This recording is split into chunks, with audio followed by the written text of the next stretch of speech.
Yes, I was muted. This is one thing I like about doing lives. Is because somebody can tell you you're muted. One day I did an hour and a half video, not a live, and I was muted the whole time. So what I was saying was, hi everyone. Thanks for being here. Thanks for coming back. And I said, hi, Cotton Candy, number one thumbs up. Thank you. Thanks for being here. Kimmer, thanks for being here. And so it appears the ones actually taking or talking won't come clean to the RCMP, though. Yeah. Yep. So it does appear. And we're going to get into all that. Now it's all about talking on YouTube. It's becoming a bloody circus. Find those kids. Yep.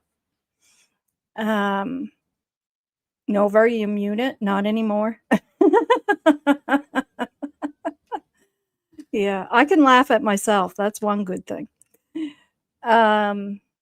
Okay. So I want to give full credit to It's a Crime and Shame and Dolly Vision for use of their content because we're going to take a peek at a few things. Oh yeah, so I was saying when I had just went on to It's a Crime and Shame to pull up the piece of video that I wanted to take a peek at. She had she's doing a live, and the live says that cousin Logan is going for custody of baby Meadow. So that would be Daniel and Malehya's daughter. So for anybody just tuning in, we're talking about the missing case of Lilly&Jack Sullivan, who went missing from Pictou County, Nova Scotia, which is where I live. I do not live far from them, from where the children went missing. And they've been missing since May 2nd. And the last couple of days, things have blown up pretty crazy on YouTube. It's a one-sided story coming from cousin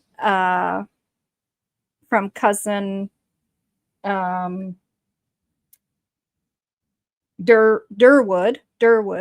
I want to say Derwin, and from the stepfather Daniel Martell. So anybody following this case would probably know what's going on. But as I said, it's a one-sided story. So we're going to just take a look at some things. I'm going to try to go through it as quick as possible and not talk a lot through it. There might be a few parts where I just quickly say something because it is a lot of material. And we'll do our best to get through it in a timely manner. Nova, did you see the interview with Amy Hansen? What do you think? I saw that there was an interview there with her, and I didn't know if it was just going to be a clip of what she already said. And I was pressed for time to get my show together here, so I wasn't able to view it yet. So I can pull it up. Do you want me to pull it up right now? We'll all take a look at it right now. Hi, Cotton Candy. Thanks for being here. Caroline, I've seen it all. Derwood is currently on Clutching Pearls channel. Oh, really? I seen him last night try to go on there, but was it him? Yeah, it was him, and it didn't go over too well. His phone was acting up, and Justin wasn't just gonna let him go on and talk about stuff that didn't make sense. Justin was going to stop and question it, which is his right to do. And having said that, yeah, we'll pull it up. We'll pull it up. Having said that, I want to give big time credit to full credit to It's a Crime and Shame and Dolly Vision for use of their content, because you know what they're doing, it doesn't really reflect on their views. in my opinion. Um, they're able to get the information out of these gentlemen and allow them to, um, give them the feeling they're in a safe place to be able to do so. And, it's important to watch the body language of those guys when they're hearing the things they're hearing, especially Dolly.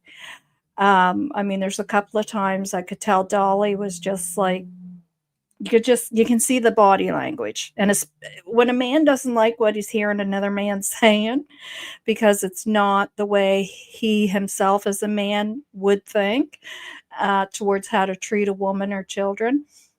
I can see Dolly's body language. So you can tell that, that might not be exactly the way he feels, but he's allowing these guys to speak. And I have to give them credit there. I know a lot of people are crapping on them. But if you're going to be judgmental, you're not, people are not going to feel that that's a safe place for them to be speaking. And we're not going to hear, most importantly, law enforcement's not going to hear the things that are being said. So, um, yeah, yeah, my husband's hands down the same way. Yeah. So, I do want to give them credit, and I want to give them credit for allowing us to be able to use their material. And they made it quite clear to go ahead and use it. And I'm very thankful for that. It's important to get this information out in any which way. I'm a smaller channel, but I mean, some people, some people don't like other channels. It's not their thing. We all have, you know, certain ways we like things done or presented, and that's fine. It's not a bad or good thing. And so, yeah. So enough said there. Um, it would be on my husband's face. Firstly, yeah, yeah, yeah, definitely. And Sunny, I mean, you can watch her eyes and see it in her eyes, her facial gestures and stuff. But I mean, I would honestly be more like Justin. I would have a hard time biting my tongue, I have to say. I have to say, and that's why I said, although I'm gonna try to get through this quickly, there's probably a few spots where I'll have a comment because, it would be hard for me to bite my tongue. I'd be more like Justin. I'd be like, "Whoa, hold on." So I get it. So I give them credit that they can hold back the tongue, and you can see it in their facial expressions every time that you can that they're probably thinking that, oh, they would naturally say something, but they're holding back. So I give them credit. So let's jump over to Amy Hansen. So, I'm assuming it's the CBC National. Yeah, because I seen it this morning and I just didn't have time to click on it. So just give me a second to pull that up and I'll be right there. Won't take long.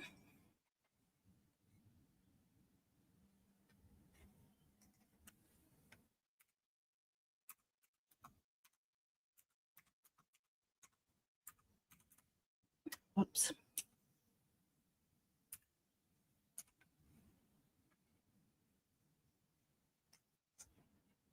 I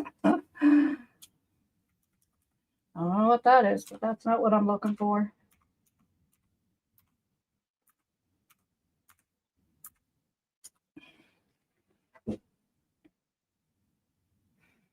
Yeah, so when I was pulling that video up, like I said, I saw Logan's gonna go for custody of Meadow. Um, I have a feeling that's probably not gonna go over well with the courts, nor with child welfare.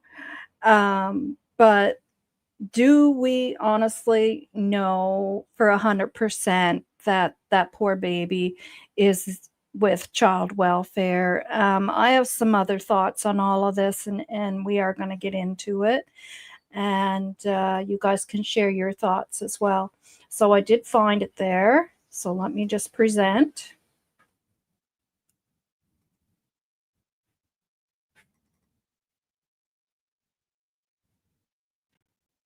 Do you think those kids are in the woods? From everything I've seen, yes. We got the first call shortly after 11 on Friday morning on the 2nd that there was 2 children lost up here in Lansdowne, and we just deployed the team and got here as fast as we could. And when you got that first call, did anything stand out about that first call as unique or unusual? It's not common to have 2 lost subjects in that kind of scenario, so with kids like that, it's not common to have the 2. It's not uncommon, so a pair of hikers is overdue or something like that, but with kids it is a little uncommon to have 2 gone missing. Have you found anything? The only thing that we had was the boot prints that everybody, and we still cannot 100% say that they belong to the children, but that was pretty much the only thing that we had. You think they're in the woods? I have not been told anything to lead me to any other conclusion at this point. Why can't you find them? They're small, they'd be hiding. They would have crawled underneath something probably when they got tired. They could have gone further than what we searched. There's all kinds of scenarios, unfortunately. So we're on Lansdowne Road. It was in one of the areas that was searched extensively, as you can tell from like the flagging tape in the woods. So when teams are tasked, they get a bearing or a waypoint or both for where they are to start. So they come down into the woods and they'll tie a ribbon so they know where their start point is. And then they start on their compass bearing into the woods. As you can see another flag. So this is where they were going straight into the woods. So they're following their bearing, putting their flag line down and searching at the same time. Coming up through all of this stuff. How much of this is down because of Fiona? A lot of this is down because of Fiona, and some of it could have come down after the fact, but the vast majority of it was probably from Fiona. So grid searching comes in different types. So we have type 1, type 2, and type 3. A type 1 is fairly open. So if we're looking more for signs of travel or say larger objects, so if we know they have a backpack or something like that, we can space people out, 10, 20 meters apart. And especially if we think somebody's going to be responsive, so they're going to talk to us when they're calling to us, we'll do open. We were doing closed grid or type 2, so teams were very close together because we were expecting children to be hiding. A lot of children that age range will hide. So if we're 20 meters apart in some of these woods, you can't see 2 feet away from you. Like there would be places where teams would be almost able to touch their fingertips together and they couldn't actually see each other through the bushes. It's that thick in places. So how does this compare to what your teams have been dealing with? This is actually fairly mild compared to some of the areas. Mild? It looks like such a mess. It does look like a mess, and you got the thorn bushes and the deadfalls, but there's places that are actually a lot worse, but there are places that are a little bit better as well. Mm-hmm. But what would be worse? A lot more deadfall. You can get places where it's just deadfall on top of deadfall on top of deadfall, and you literally have to crawl underneath of it or climb over top of it. You were also saying, though, to the general public, don't come help us. Why did you say that? We don't want the general public in the area because we use a lot of very specialized assets like canines that are looking for the freshest human scent they can find.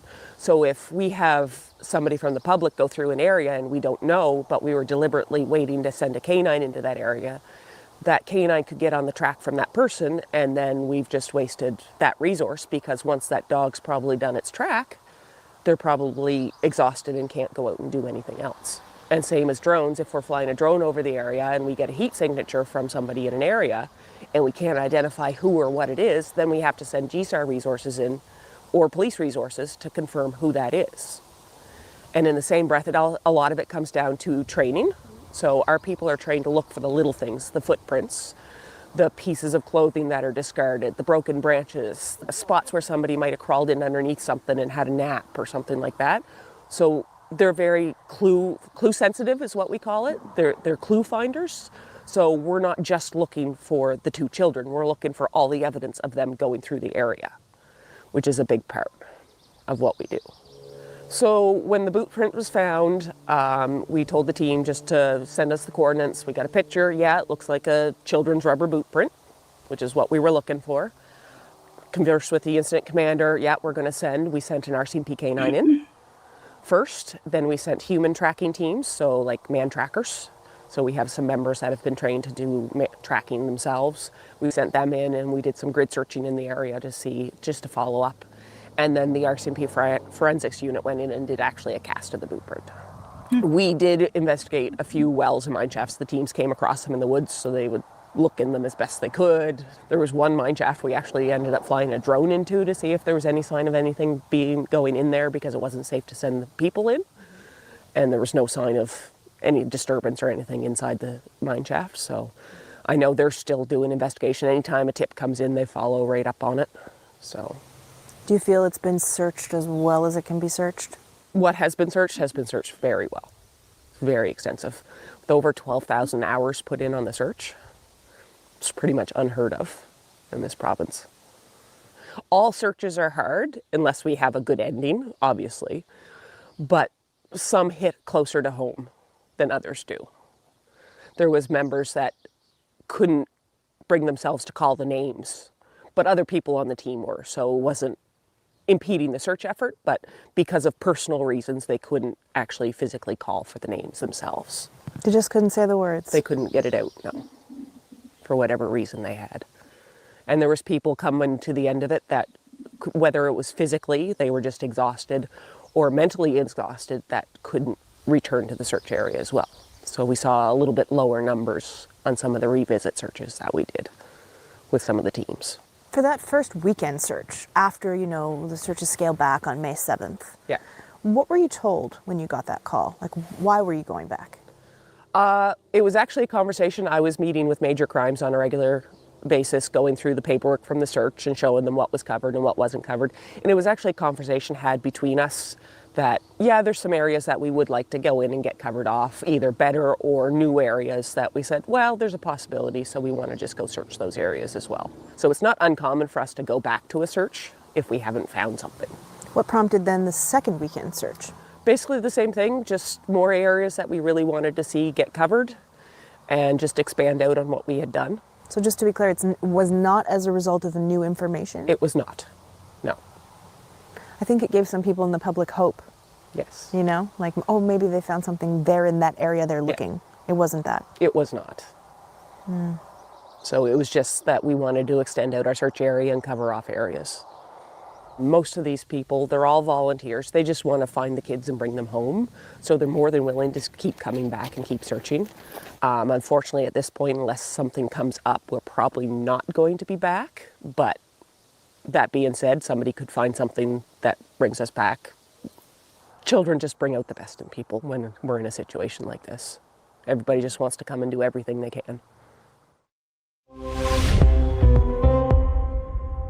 That's sad.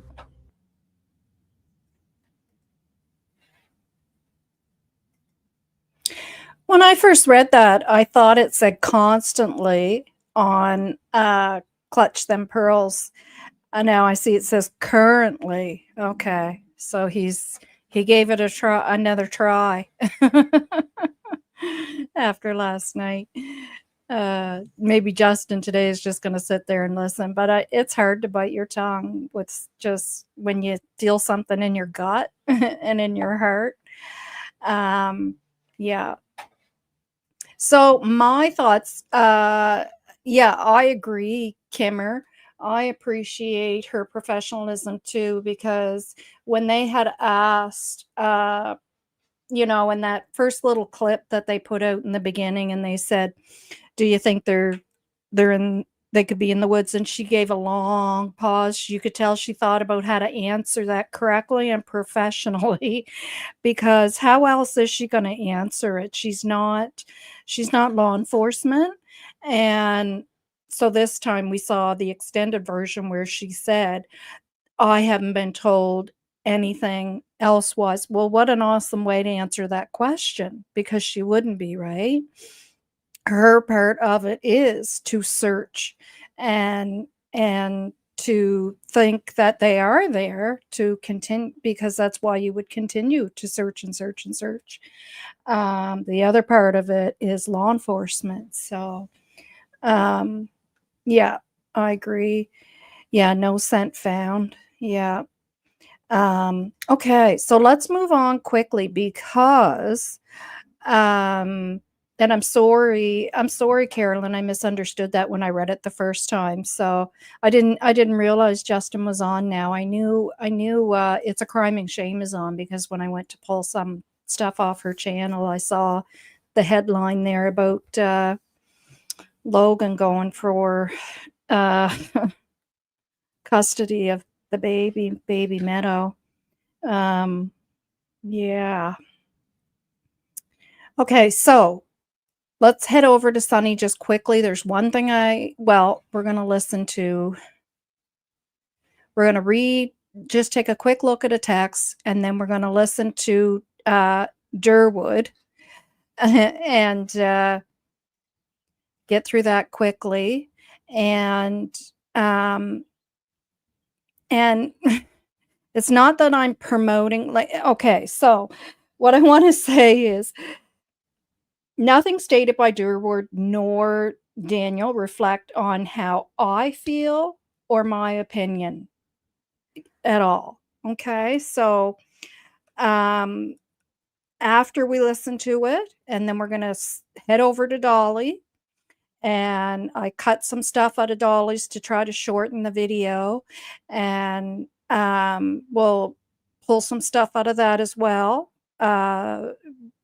Of what Daniel was stating while he was on that channel.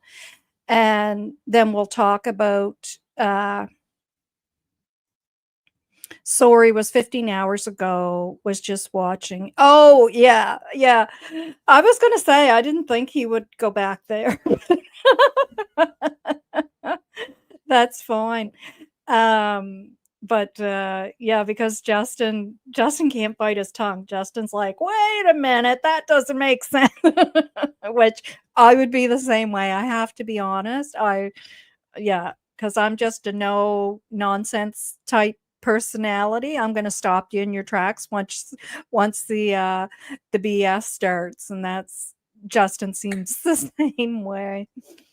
Uh, yeah. So let's get going on this because these are long, and I will pull your comments up as we're taking a boo boo at this stuff, taking a peek at it.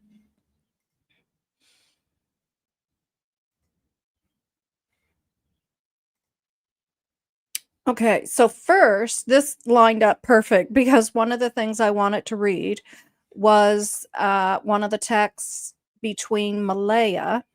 I'll make that bigger. Between Malehya and Belinda. So Belinda is the paternal grandmother, and she's the one that was in the news media that you see there, that's very upset. It's just sad. It's heartbreaking. So I'll read this, and then after that, all I have to do is quick press play, and it goes right into Derwood speaking to Sunny last night. And he was on there twice, but pretty much what he said last night he repeats, but then there's some more stuff in there as well. So yeah.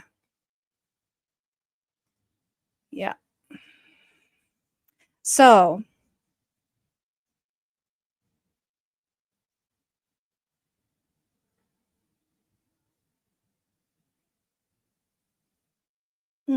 there might be, is there something missing there? Or she may have. Okay, so Belinda says, why didn't you give us your address? No, wait, no. Belinda asked why she didn't continue to come visit, because she was for a period. And if you've listened to Belinda speak already or in the text, she did state how Malehya would come and visit with the children, and after her son and Malehya had separated, it was never an issue. And which is obviously the right choice. You keep your children involved, unless there's reasons that you can't, but obviously, she didn't feel there was. And it seems, by watching Belinda, that there would be no reason to keep the children away from her as a grandmother. So she had asked her why that happened, why she stopped taking the children around. And Malehya states, he never wanted me to go, and I never knew why he was controlling. And this is from Tuesday. Okay, so today's Friday. This is from Tuesday. Why didn't you give us your address? We would have gladly come for visits. And Malehya says, he never wanted me to give it. I never wanted to stay there. And Belinda says, I really wish you would have reached out. We would have done what we could. To something. I'm sorry that things in the way, but you get the gist of it. Okay, so then I'm going to press play and we're going to listen to Derwood.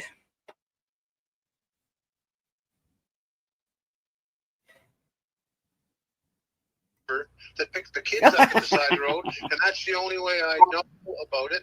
And then she was calling the cops. She was calling the Mounties to report me. But sometime through the day, yesterday, off where she grabbed the baby. Yeah. So what was going on today? Go on. Let her rip.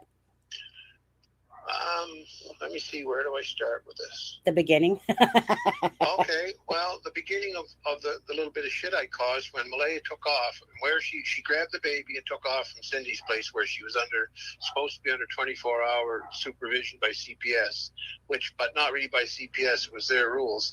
But Cindy was watching her for 12 hours a day, and Cindy's husband, Wade, was watching her because he works the night shift and Cindy works the day shift.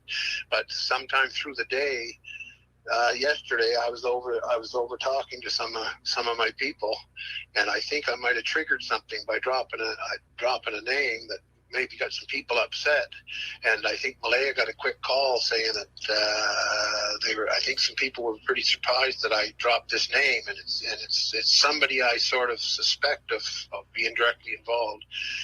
And when I dropped the name, it wasn't 20 minutes later that Malehya grabbed the baby and took off out of Cindy's place and went to the, I'm not going to say ran, she never ran, she drove.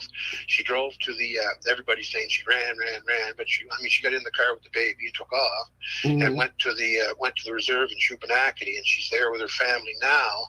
But when she left, she broke the CPS contract of 24-hour supervision, and CPS has taken Meadow now. Okay. And I know somebody's asking in chat, what was the name? Joseph Morris, which is a YouTube creator here in Canada as well. But I'm just going to ask, did you want to put out a name or not put out a name? It's my name? Pardon? No, I think when you were talking about, you dropped a name, but I'm sure that you probably don't want to mention that. I'm sure. Okay, I've had a real bad day with this. Yeah. I've been sick to my stomach for the last few hours over it, and I'll tell you why. I was coming very close. What I needed was proof. Yeah. Concrete proof of who. I'm going to quickly pause there because I think as this goes on, I'm going to just speak these quick thoughts that, came to my head as I was listening to this. And then I'm just going to quickly go back to the video because, like I said, it's a lot of information that we have to get through. But does anybody question if Malehya and Meadow are possibly in protective custody? And when cousin Derwood showed up where she's located, discussing, and she knows that he's connected to Daniel and he's talking about Daniel and he's saying the other stuff that he said he was saying stuff, and then the next thing you know, she took off. Is it possible that Malehya again didn't feel safe in her environment with the baby and thought, I have to get out of here and protect my baby. He said she made a phone call before she did that. Was she possibly contacting RCMP or child welfare to say, I feel I have to leave here? Or she just made the decision herself. So like I said, this is a one-sided story, and I'm trying to think of the other side of it. I am an out-of-the-box thinker, and I never take what's being said as 100% fact. I try to think out of the box and go, well, maybe this is what was going on, because if the scenario is that Daniel possibly did something to these children, and we know she left, and she left quick, and she got out of there, and is it possible that they were immediately put into protective custody? And anyways, just a thought. So back to the video. Who was driving the vehicle that I believe picked the kids up beside the road? In other words, who Malehya handed the kids over to beside the road? Yeah. Okay. I believed I know it, and one of them, that's the name I dropped. Oh, you and did? That's what got right. That's what got everything cooking, right? Yeah. But what I wanted to do now, Malehya shut down right from her first interview. I mean, Malehya has talked to no one. Right. No one. Through her brother, and just to add to that as well, where would a child and a woman be more safe but then on the reservation?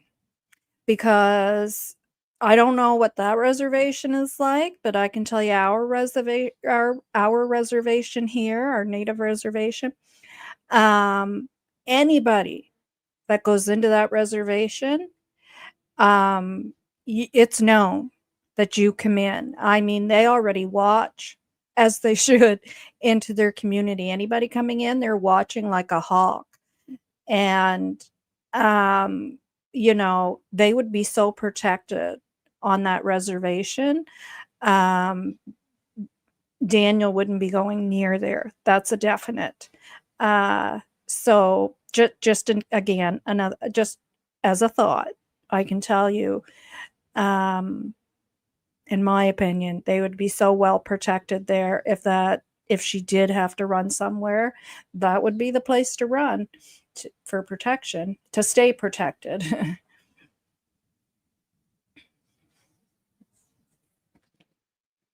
gained his trust, and this is true. There's a switch going on here that not only do I want to help Daniel, and Daniel's doing well. Daniel's doing a lot better, and he's really coming through better now, and he's getting his ideas across. And I think Daniel's making mistakes with small facts because he's got so goddamn much in his head, and he knows so much that it's ridiculous. But Daniel's pretty well clean now. I'm 100% sure. I mean, him and Malehya were having social problems as a couple has, but he has nothing to do with the abduction. Nothing. Right. So, and as far as the relationship between him and Malehya, I do not step in between another man and a woman. If anything was going on in amongst the family that. Okay, pause. See that up in the right-hand corner? Break the cycle. And behind Sunny, on my background, it says protect women and children. Yeah, you do get involved, and especially if you're a man. So please, people, don't take any lessons from Derwood. Please. Don't take any advice and don't take any lessons from Derwood. That was, as long as the kids weren't getting hurt, I have nothing to say about it, because it was Malehya's choice to stay there and it was Daniel's choice to stay there. And as far as I'm concerned, they had a good relationship for quite a while. Oh, yeah. But anyway, yeah. So Yeah, so yeah, well, you were talking about basically you dropped a name and all this commotion started. Malehya took off in a car, and you No, I can't prove that the name I dropped. I Right. can't prove that, but Right. I don't see any other reason.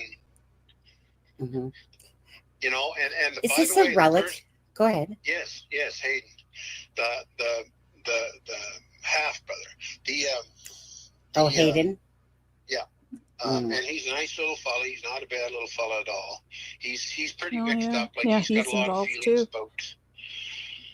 about the whole situation, and I might as well not get into that. Yeah. But he helped me. I gained his trust, Yeah. and I convinced him that I want to help Malehya. And that I got to remind myself there's something I want to say about Malehya here too. Sure. So he helped me get in contact with Malehya. I gained his trust, and he convinced Malehya to talk to me. We were going to meet later on. I was notified this afternoon that Malehya agreed to meet with me and talk to me, and Malehya trusts me too. And so at that meeting, what I wanted to impress on Malehya, I wanted to have a good conversation with her, because Malehya is the only one that was there, other than maybe the drivers, who can verify to me if my name is right, that I think, or she could tell me who was there. And see, once I found out where I was aiming, once I found out who picked the kids up, well, then the trail's pretty short to wherever they are. Mm. But what happened was, Malehya agreed to talk to me, and I was actually very pleasantly surprised. I thought, we're gonna get this straightened out. We're gonna get this finished shortly. But Malehya apparently was. So, pause. Another thing I want to point out again, these are just my thoughts, thinking outside the box. And when he said, now we're going to get, and one thing I noticed is that Derwood, we've never heard a thing from Derwood. What? Until this week.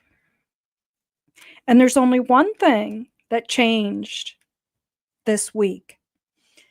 And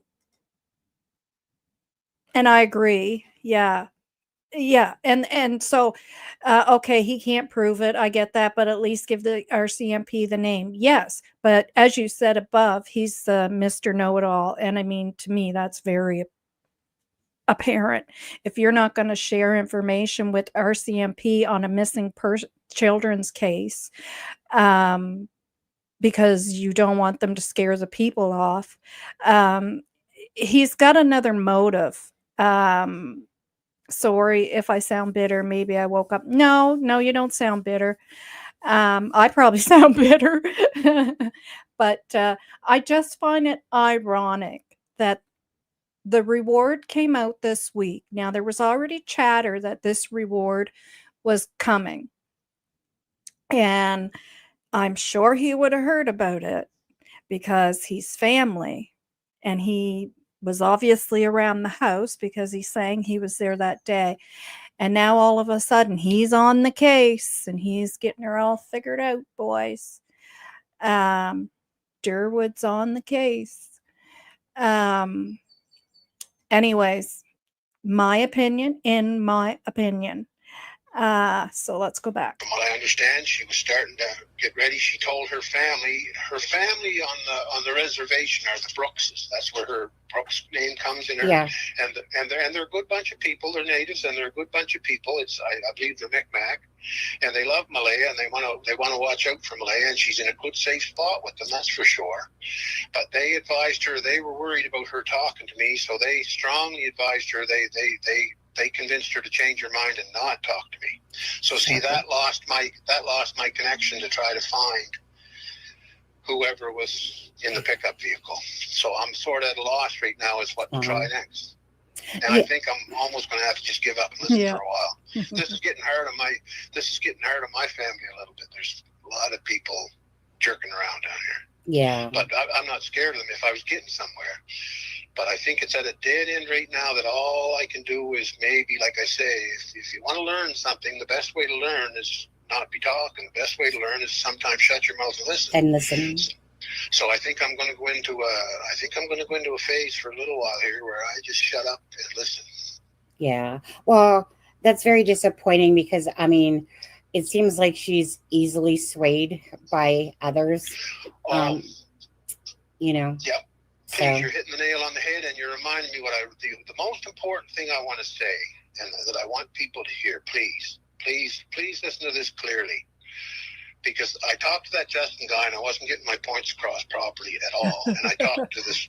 Well, I couldn't talk to this other person because she's just right out the motive. What was it?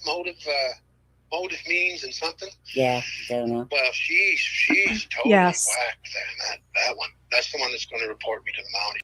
Yes. Now, can you imagine how Malehya would have felt when he showed up at the house? I can't imagine. I just can't imagine. And that's where my thoughts are. And to me, I mean, this is all about finding Lilly&Jack, figuring out what happened to Lilly&Jack, and obviously, if Daniel had anything to do with it, protecting Malehya and Meadow, because they need to be protected. Yeah. All that shit. Okay. I don't really care. But anyway, where I want to go with this, I want everybody to think about Malehya for a few minutes here. Now, people, I want you to picture this. Malehya's relationship with her previous man that she had Jack and Lily too, Cody, was very abusive. Okay? And Malehya, to start off with, is a very mild person. Like before she ever even went out with anybody, she was a very mild, peaceful, passive girl. Okay? And when she got into that, I don't know if she had another boyfriend before Sullivan or not, but I have information that he gave her a really hard time. Now, I have reports from some people of her being pretty violent too, but in my mind, the difference between that is okay. It's the difference and like you, I think you already got the idea. I'm kind of an old school idiot. If a man's built at all, if he's got a little solidness to him at all, a woman can punch him in the face a few times, and it really doesn't. It doesn't do that much damage. Or. Okay, again, guys, don't take any advice from Derwood on DV in a household and what's appropriate and what's not, and this is okay and this isn't, because as we all know, none of it's okay. And that's what scares me about this, is that he seems to be okay with some certain things. He said earlier there about how it's none of his business, what's going on with a man and a woman as far as fighting and stuff goes. And that's up to Malehya to leave. And, but you're all up in her business now. Anyways, just my thoughts, but please don't what he's about to say. Or hit you or slap you or something like that. I don't see the real big deal in that. But yet, if you turn it around, a solid man with some strength can really wreck a woman. So that way there, I believe the violent thing has to be between couples, has to be cut out altogether. One rule. Yeah. Nobody touches anybody. That's what I believe. Mm-hmm. Now, in Malehya's relationship with Sullivan, I believe Malehya might have, tried to slap him a few times, but I don't think Sullivan had much compassion as far as retaliating goes. And by the way, this woman that on this Motives Means site, she showed Belinda Gray's interview, and she had Belinda Gray down as being involved with the killing and abduction. She's just obviously a whack job. So those Fruit Loops, She's a complete knob job, man. That thing is whack. Lots of them. There's lots of them out there, but don't worry about that part. To tell you the truth, like I so far, with my vast experience, you and Dolly are the most sensible to talk to, and that's why I'm talking to you. Yeah, I appreciate that. I'm not going to bother trying to talk to Justin again because I find him very argumentative, and I can't. I'm not going to argue with somebody to prove my points or prove what I know. If they believe me, they believe me, and if they don't, well, they're great. Great. I see a lot of stuff online that I don't believe. Yeah. But anyway, what I want to say about Malehya. Yeah. And I really want to make this. Daniel's fighting for himself now. He's got pretty well cleared. He's out in the open. He's got a lot of information out there going, and people don't like some of the mistakes he's making. Well, that's too bad. Now, Daniel's a young man. He can handle it. Is this not the same idea as we hear from Daniel? Negative about Malehya, about the woman. And he's going to go into negative stuff about the kids too. The same stuff with Daniel. It's the same thing. Like, it actually breaks my heart listening to it because all I hear is two men beating a woman down is what I hear, in my opinion. Himself. Now, I can honestly, I tried to give him a hand for a while, and I believe I did help him. Yeah. Clarify his position, and I investigated the shit out of him. And Daniel's, as far as this, he's not a perfect husband, but as far as this abduction thing, which is the only thing I'm concerned about, he's Right. nothing to do with it. Nothing to do with it. Now, Malehya, like I said, this thing is so overblown. I want you to picture this. When anytime Daniel, if they get in an argument, and I do it myself, I raise my voice. And it bothers my woman if I raise my voice. As it Right. should. So I try not to do it. But Daniel's the same. When he gets excited, he raises his voice. Now, you can classify that as abuse if you want. But Malehya being so mild-mannered to start with, and then going through a pretty bad abusive relationship with Mr. Sullivan. And I don't want to blame Mr. Sullivan because, like I said, you don't step in between a man and a woman. Maybe he had plenty of cause to be violent. I don't know. No, I wouldn't put up with a man being violent to a woman in front of me, but that's... He's minimizing. I've been in abusive relationships for a long time. Yeah. I'm in a good relationship now, but trust me, so I do understand what you're saying, but go on, please, Darren. Okay, now, Darwood. As far as I'm concerned, Malehya being so mild-mannered and going through what she went through when she got in with Daniel, and Daniel's a good fella, but I believe she already had some mental issues over the way she was treated. I believe she almost had like a PTSD, and that she was so mild-mannered to start with that if Daniel raised his voice, she went right into panic mode. Okay, so but Daniel never raised his voice very much, as far as I'm concerned. But this is what happened on the side of the goddamn road, and this is why Malehya looked so bad in her interview. She was scared to death.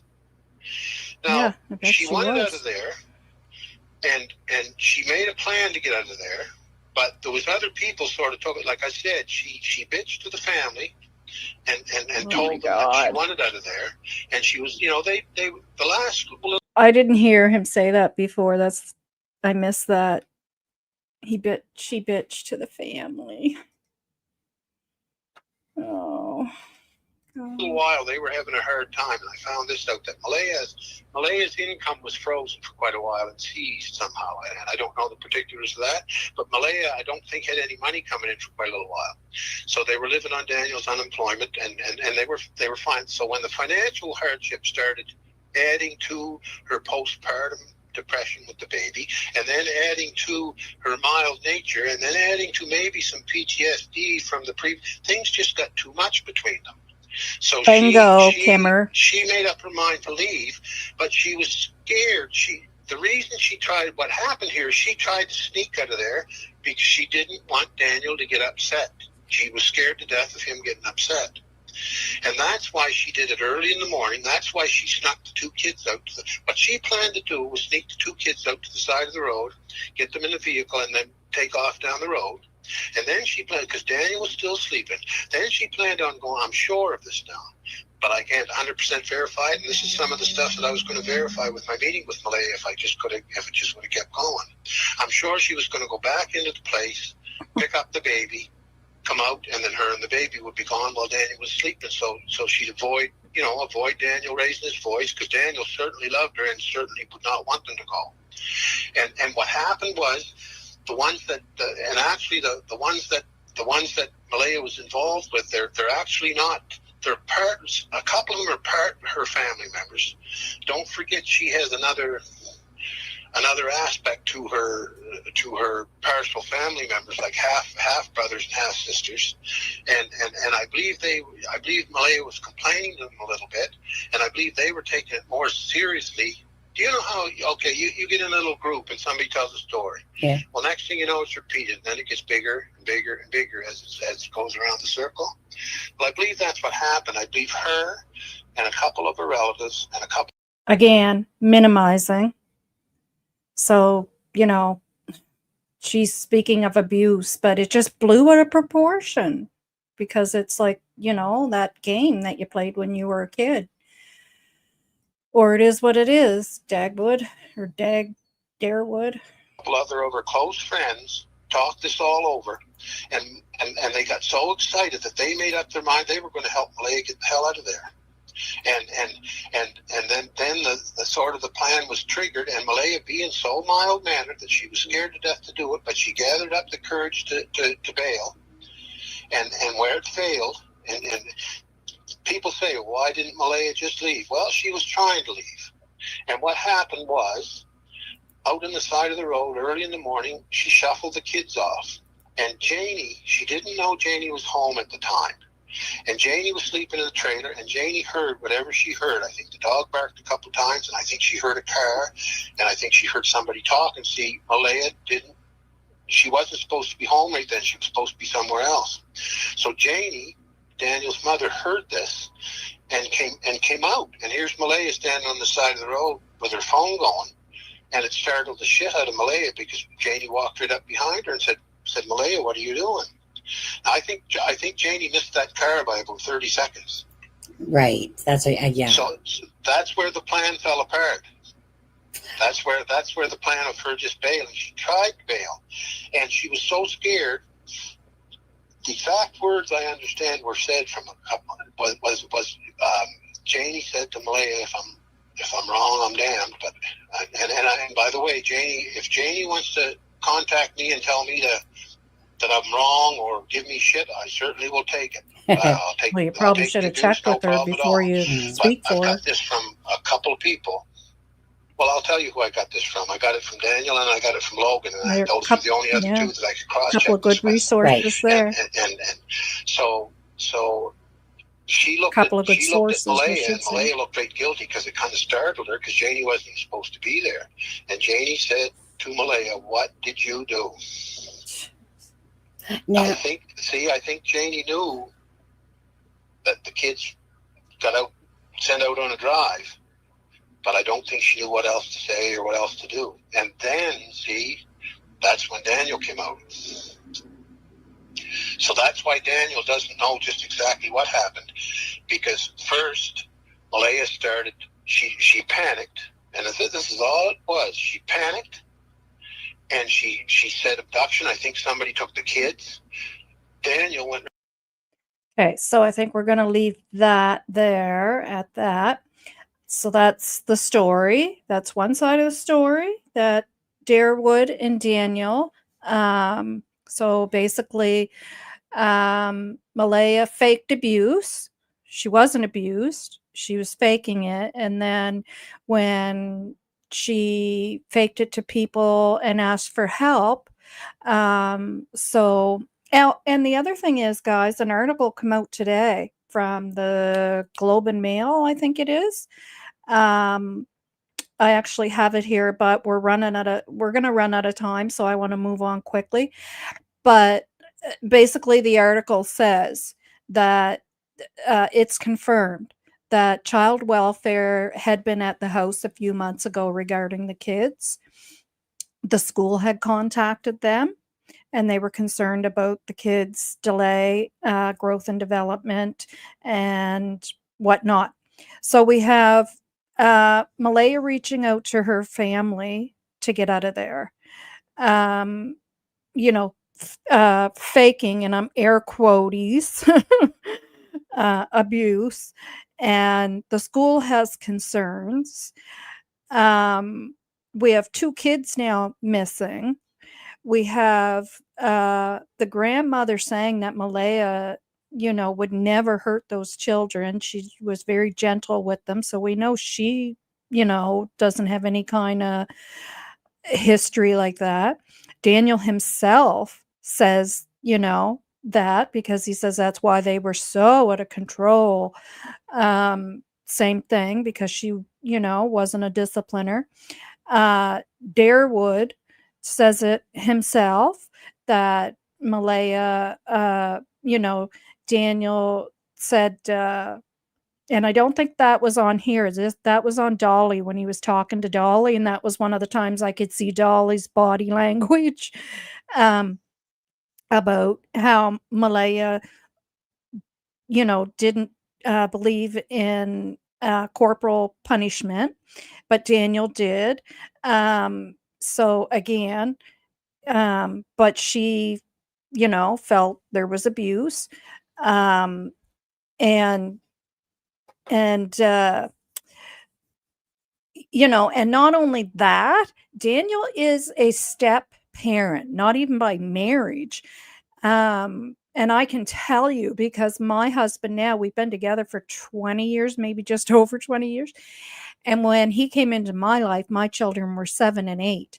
And because I had 2 marriages. So my children are from my first marriage. Well, that was just the rule. Those were my kids.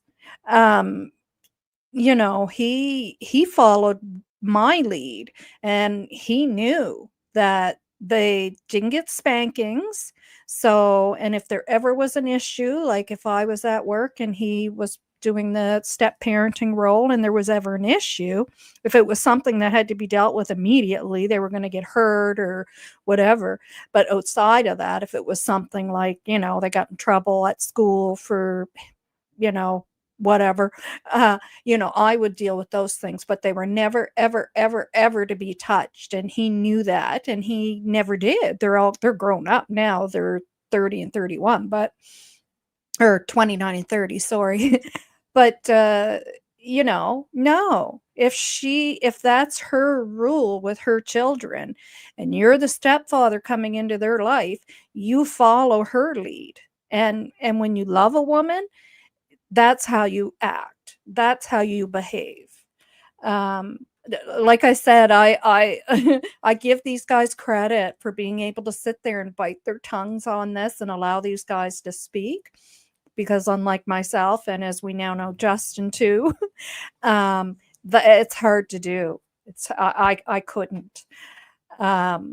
Daniel and Derwood's priority is talking to YouTube, to profess Daniel's innocence. Give me a break to, trash the mother of these missing children. And 100% on the good old boys club kind of thinking. 100% clearly can see that that's what's going on. Okay, so now we're going to go over to Dolly, and it's actually a video. I downloaded it because I was scared it was going to disappear, or that, like Dolly might, if there was any issues, Dolly was going to delete it.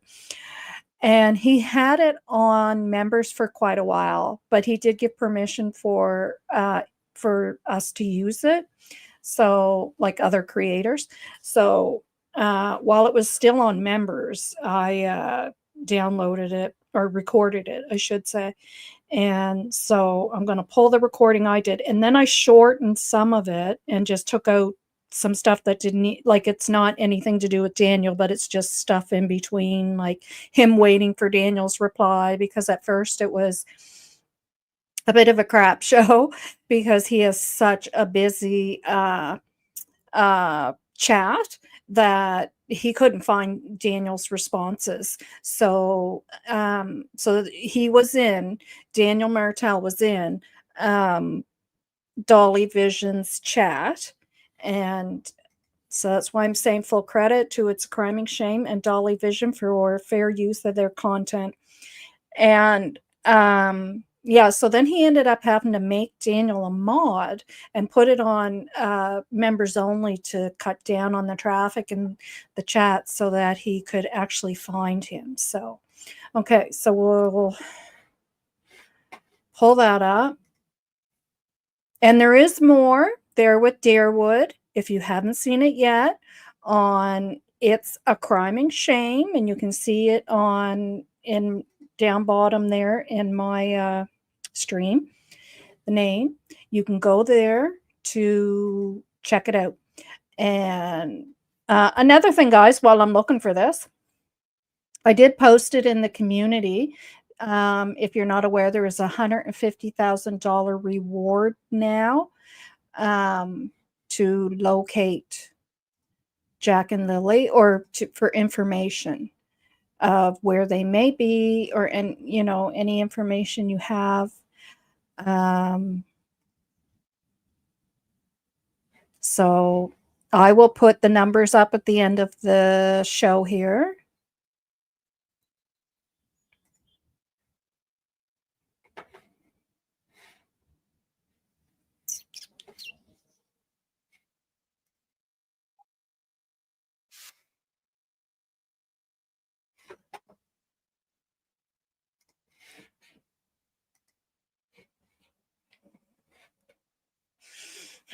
Why can't you guys see that? Is it because I made it private?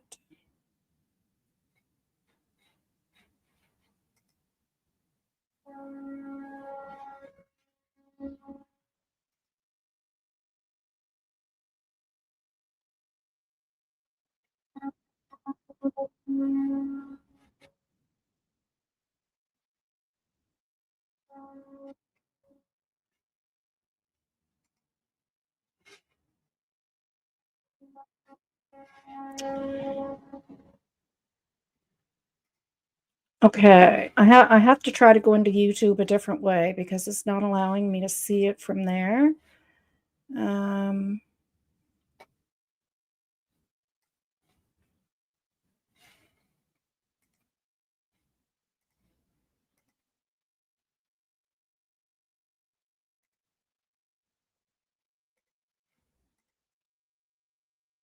Or I should say it's not allowing you guys to see it. It's allowing me to see it.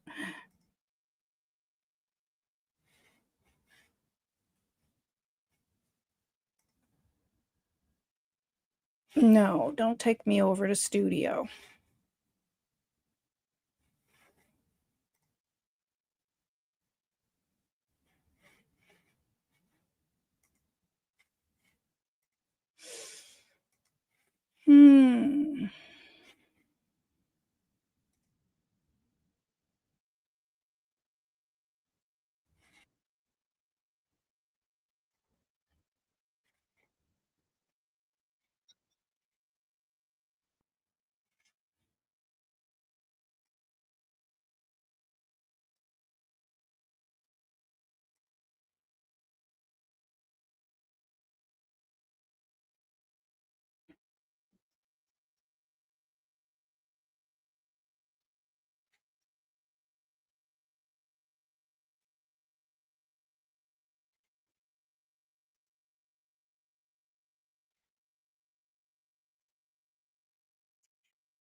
Well,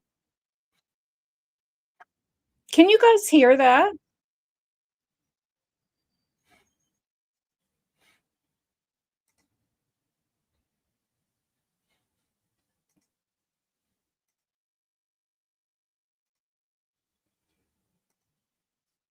Oh, because it's a different screen. That's why. Okay, I got it. That's why.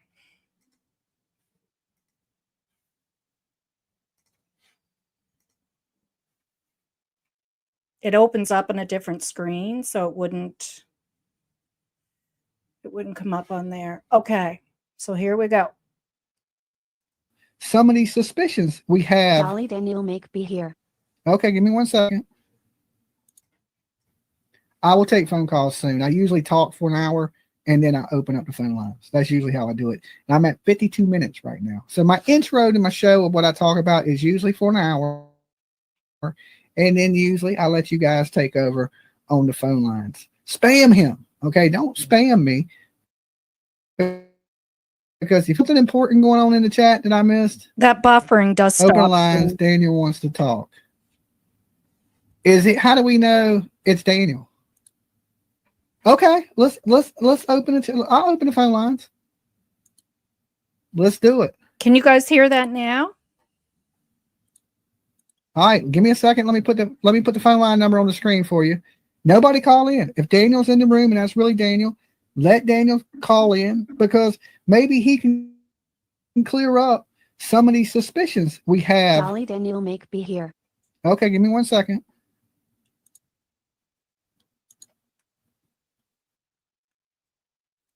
Okay, the phone line is on the screen. Nobody else call in. Okay, leave the phone lines open. I've seen that. Misunderstood. Now, hopefully this is actually Dan. Hold on, I know how to check. Give me a second and I'll check and see if it's him. But the phone line is open.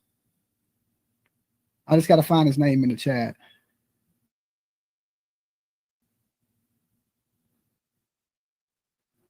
Because I know he has a YouTube channel and it should lead back to his channel.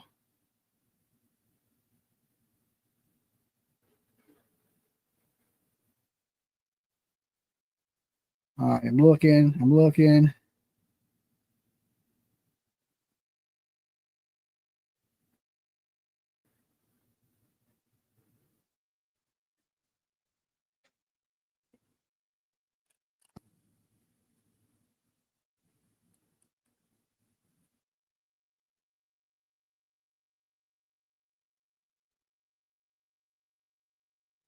Okay, okay, that's why I can't find a name. I'm way behind in the chat. Let me catch up in the chat real fast. Okay. Well, the phone lines are open. Hold on, let me make sure. Make sure they're open. Yeah, 976694. All right. And I'm just trying to check. Hold on. Technical difficulties. I'm trying to make sure this is him.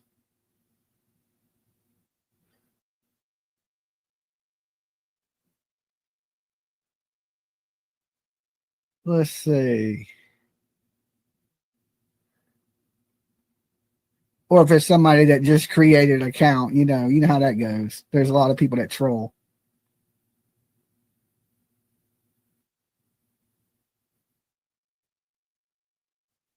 Okay, here he is. Let's see. Channel activity. Go to channel. No, it's him. It's him. He's in the room. It's hard for me sometimes to keep up with the chat because it moves really fast, Daniel. So, Dolly, read your chat. Okay. All right. Let's see. I'm trying to keep up with it the best I can.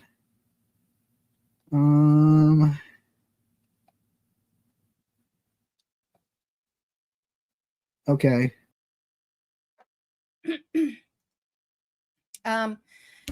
I touched on that a little bit earlier. I don't know if you were here, and I'm gonna, after we get done of this, welcome Sharon, by the way. Welcome to the channel. The mother needs to start talking. I will never understand how she just left the second day and never said another word. So if something nefarious was suspected to happen, not saying it did, but just thinking out of the box, and in my opinion, if they thought that Daniel did something to the two children, and I don't know if you've seen this video yet.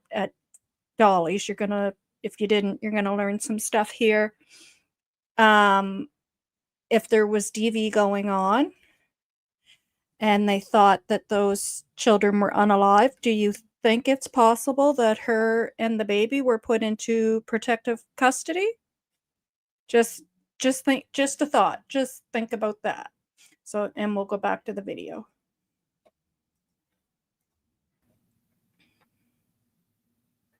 Shouldn't attack me. I've been fully investigated and my family. Well, you got to understand, Daniel, that the situation, people are just trying to fill in the blanks. And when there's open questions, when there's blanks, people speculate, right? Now, I've never said that you've done anything. Never. Now, have I said I'm suspicious of you? Absolutely. I'm suspicious of you and Malehya, right? And I think a lot of the internet are. Like if we just polled it right now, I think a lot of these 1,300 people in the room right now are a little suspicious about what's going on. And the only two people that really hold any answers are you two guys, you and Malehya. And so, of course, the first people that have to be cleared in a situation like this is the parents. Okay. So in the beginning, of course, you got to know your prime suspect, number one and number two, right from the jump. You have to be cleared. And I think you're doing the right thing, taking a lot of technical tests and trying to clear some of this information up.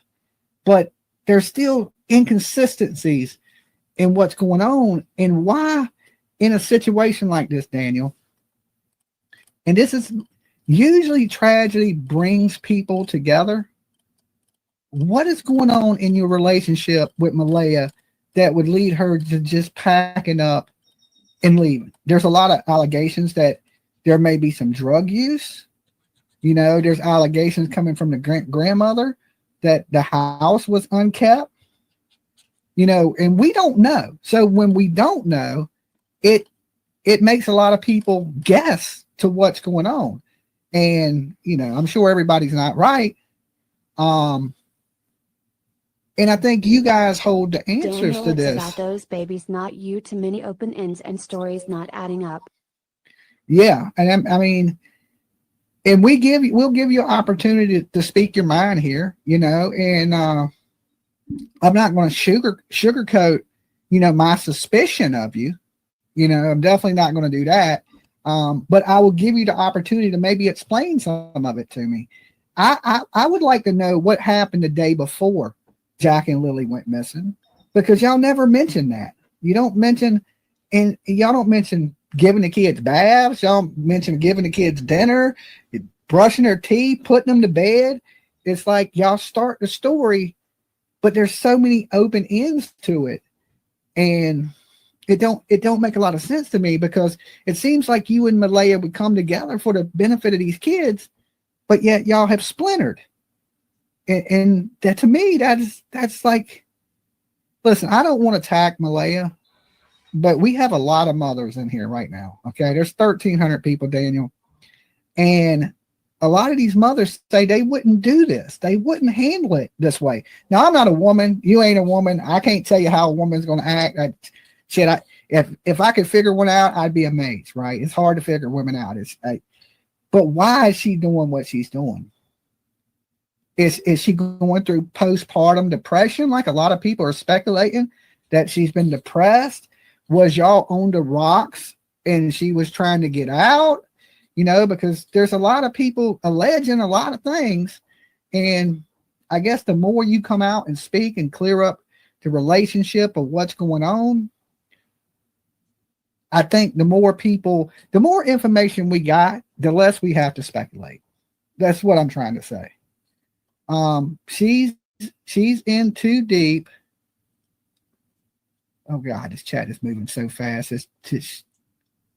She's in too deep, bro. Read the damn chat, right? Well, I got the phone line open. You're more than well to call. I miss stuff in the chat, Daniel. I don't know if you ever watch my channel, but I hardly ever read what's in the chat.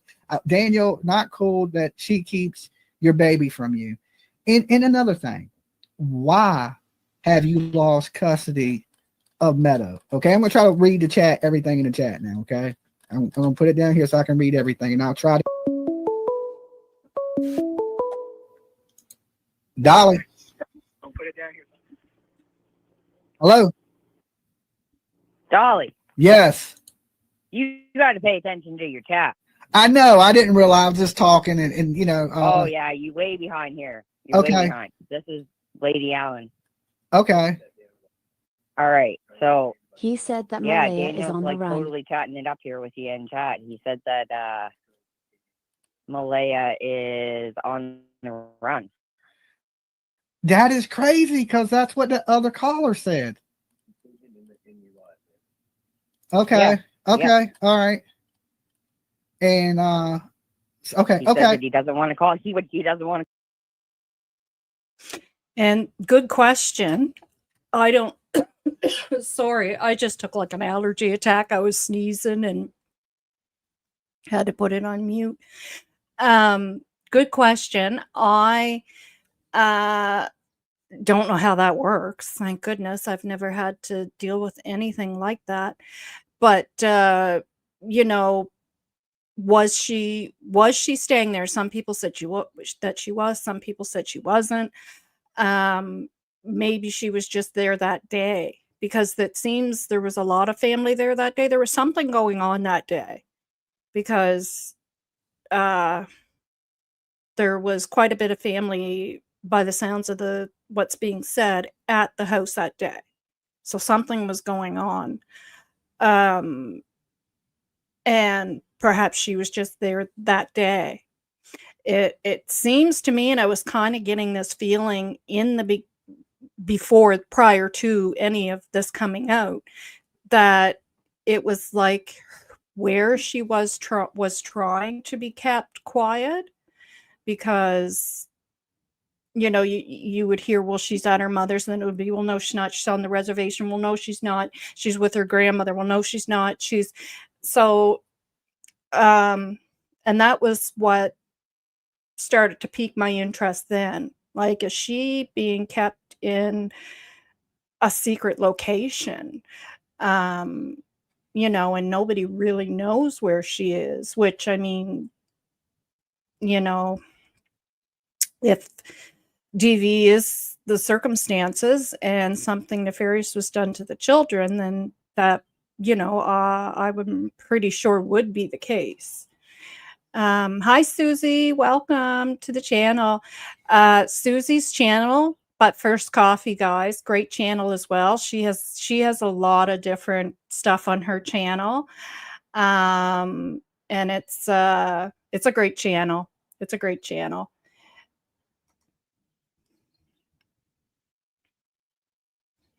All right, let's go back to this. Call in, and I can understand that. But Okay. He says, I'm going to break the internet right now. Okay. All right. I'm just gonna pin everything he says so I don't miss anything. Okay. Yeah, I appreciate. that's what I did. That's how I was catching it. I appreciate you calling. All right. All right, cool. All right. Peace. She broke CPS protocol, and now Meadow is at risk of being taken. She's supposed to have 24-hour supervisions. So that dude has to be in the Malehya. That's it. As per Derwood, who seems to me has more of a relation and friendship with Daniel than his relative third cousin Malehya. And it was after he showed up at her mother's house where she was on this day, when apparently something was going on. There was a lot of family there. And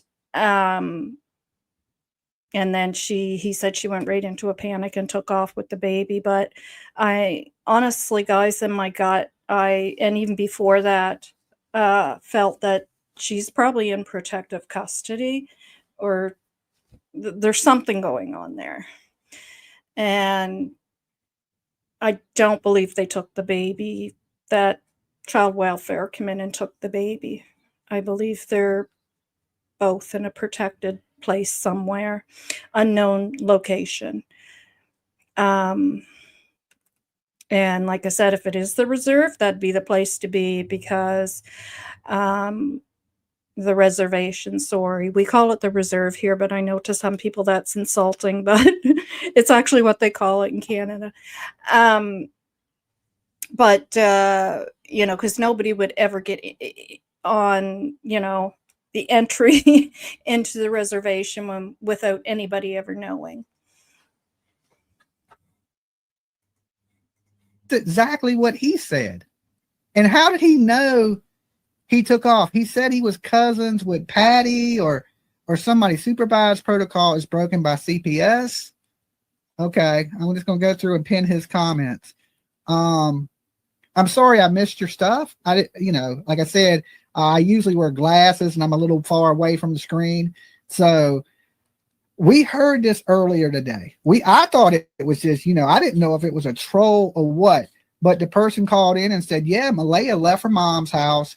She has Meadow. She's broke CPS orders. Why? That guy is 100% truth.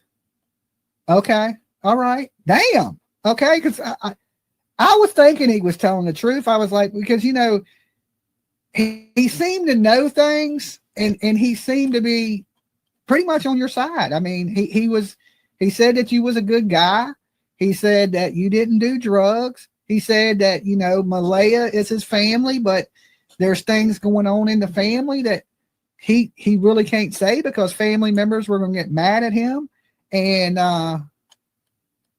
Dolly, stop yapping and stop telling the truth. Well, stop posting shit so I can see what he says. Okay, how about that? Okay, and then I'll see what he says. If 75 people don't post at the same time, all truth. Okay, Daniel, let me ask you this. When you was there, you were there. Is there any way Malehya could have had anything to do with this? Is there a time frame where she could have did something with these kids and you not know? Because the way you say it, it sounds like you was awake and she was asleep. But you would know if she's doing these things. You would know if she did something with the kids. Yes, there is a time that she would have been awake. That okay. Why? But remember, he said that he wasn't in a deep sleep by any means.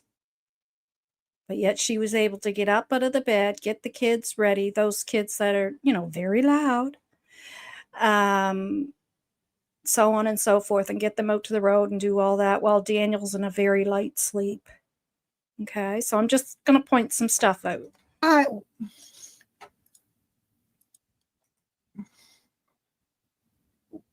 Let me ask you this. Was y'all fighting prior to this? I hate to meddle into your relationship, but I'm just trying to understand why she would act these ways. Was y'all having any domestic disputes between the time that no fight? Huh. Okay, so you wasn't fighting. Okay, now remember he said, Derwood said that they were. So see how the stories are all different? So Derwood says Daniel said they were having issues and that she was trying to get out of there and she was bitching. Remember his words? And everything's good, but there is a time frame that you was asleep, but you say when you woke up, she was in bed right beside you. How long do you think you were asleep? Did you lay down for 10 minutes?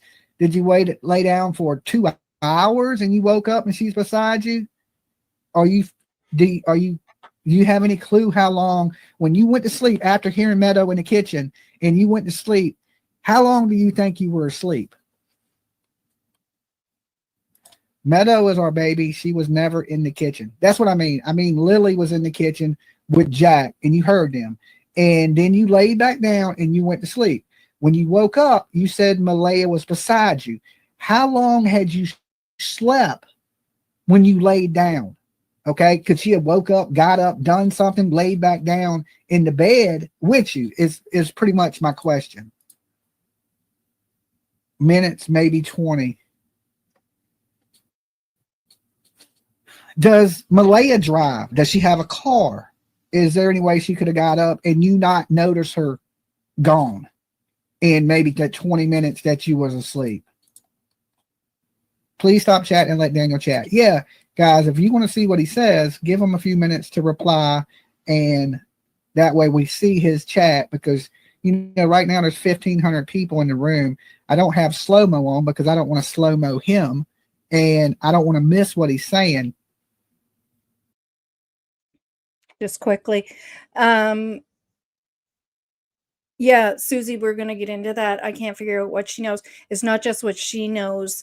It'd be what the police know, the searchers and other people that were there, and they're going to get into it in this conversation here. It has to do with a piece of blanket being found, but Daniel has an explanation for that as well, so don't you worry.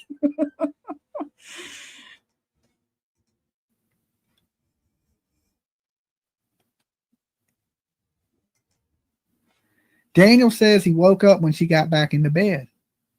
So at some point, she was up. So there is the possibility that she had the means to do something with the kids. How do we know his account wasn't hacked? We don't know, but I can guarantee you this. It is him. I can pull it up and show it to you guys that it's him. Sharon, I know. And when this first started, that's where my mind was as well. And because we all, you're in your heart, you want to believe that. And in our minds, we don't want to think those terrible, horrible things that happen, right? Our mind doesn't want to accept those things because it's not natural. And the more that this went on and I started to, in my opinion, figure out the whole Daniel thing, I came to the conclusion that there is something nefarious going on. In my opinion, it seems allegedly it has something to do with Daniel, and it broke my heart, and I cried and cried and cried, but and that may not be so. It would be wonderful if what Daniel and Derwood are saying is so. That would be so wonderful, but it just seems all a bit foolish to me. It just doesn't make sense. I mean, Daniel works. There's times Daniel's not home that she could have taken those kids, got them in the car, and took off out of there. Well, there's no reason to pretend all this big elaborate scheme of things. And no, that's just foolishness, in my opinion. Yeah. And I mean, it would be awesome if what account that it goes to. I just did it. Right here's his account. This is the account that it leaked back to, that screen name. Give me 1 second, because every time I do that, I can't see the chat. Here's his account that it linked to, and so this is the one that is him. He's proven that, given his his reviews of the Pokemon, and we knew this was his account anyway. Yeah. So when I went in, he had his name in the chat. As a creator, I can go to your page. Okay, so if you think you control, I check. So I checked, and this is the page that came up, and this is his page. So whoever it is on his page. Now listen, if you believe, here's the thing about this, is I can tell you love Malehya, right? I think we all know that. We've discussed that before. Now, if you're covering for her, right? She's not doing the same thing for you, right? She's letting you take a lot of the blunt of this. If she's done this, right? I think you need to talk, and according to those messages that were with the Canadian girls, it sounds like you want to, that you want to open up and you want to share this with the world, right? And I can understand, like, Okay, that reminds me, speaking of something, like I said, if you want to go back and listen to everything else that Derwood says on It's a Criming Shame, and it's at the bottom of my screen there, Derwood talks about how they're going to talk about the blanket here on Dolly. Excuse me.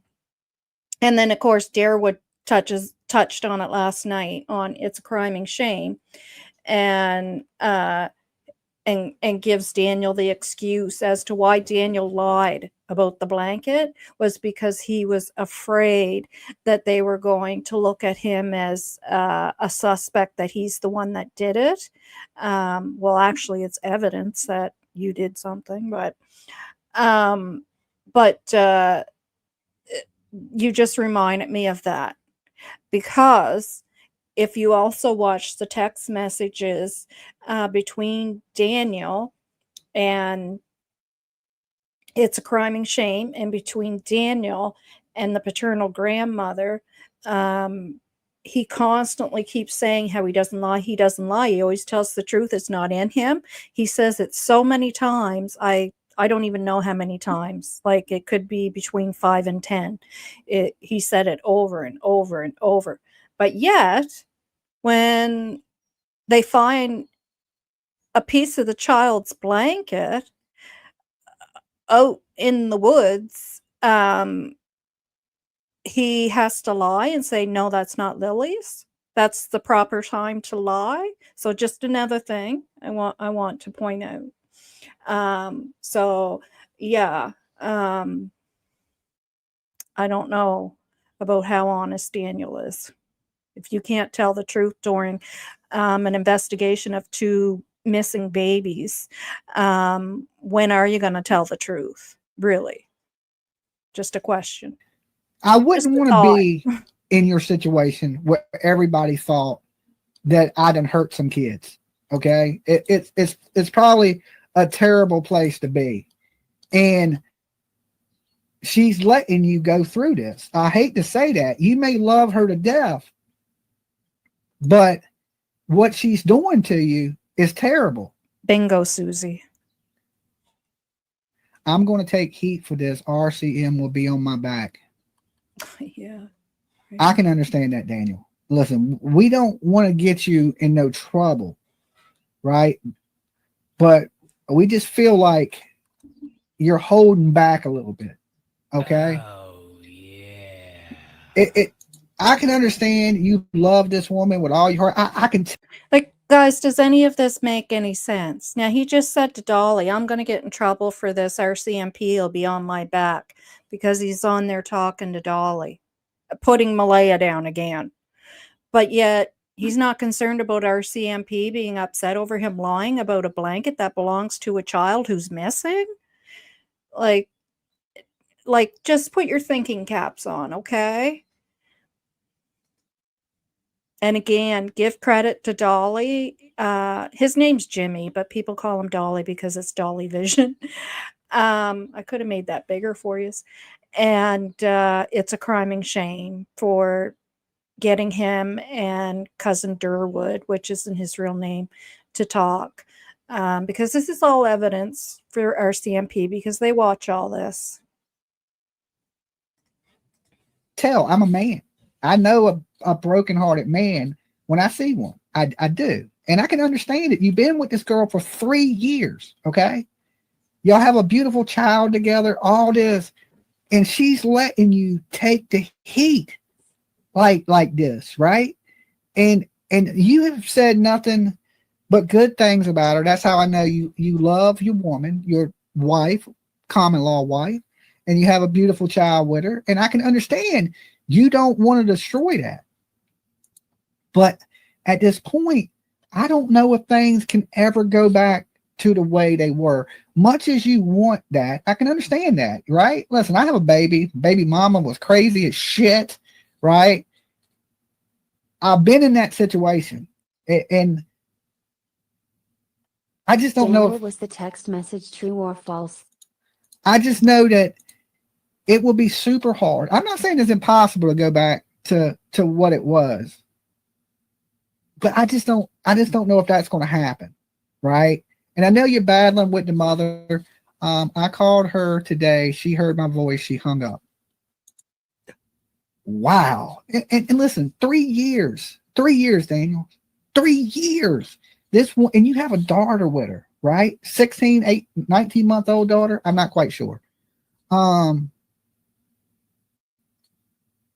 can she just do you like this? Right? And is there something she's accusing you of? I ain't saying that you've done it, but is there something that she's accusing you of? This, why all of a sudden is the mother that bad where the mother just hates your ass? Let me tell you this. My baby's mama, she hated me, right? My baby mama, that woman hated my guts. Her name's Donna. The first day she met me, she was mean to me. Like, never liked me, just thought I was a piece of shit for no reason, right? Just remember, guys, he's given Daniel a comfortable space, right, to speak. By no means do I believe Dolly's the good old boys club type of guy. Again, like I said at the beginning, if you weren't here, if you watch his body language when certain things are said, or same as Sonny on and Charmaine on It's a Crime and Shame, same thing. But they're biting their tongues. It's obvious. So credit to them. So I know how the mama can be. My baby's mama does. I thought my baby mama was crazy. Her mama was even crazier. Okay. So let me tell you this. I know about the crazy mother-in-law firsthand. Yeah.